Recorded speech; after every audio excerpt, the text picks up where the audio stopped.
So, a quick thought on PwC's publishing the save the date on the World Economic Forum in China about how many jobs AI will displace in China by 2030.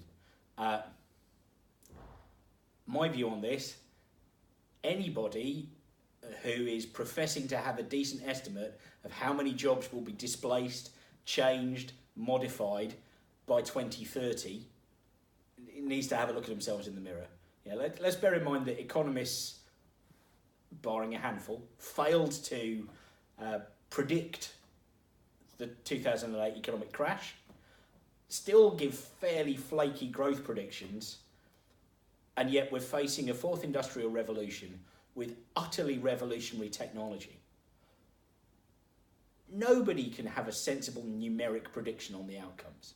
All we can really say is that life's going to be a bit different, consumers are going to behave differently,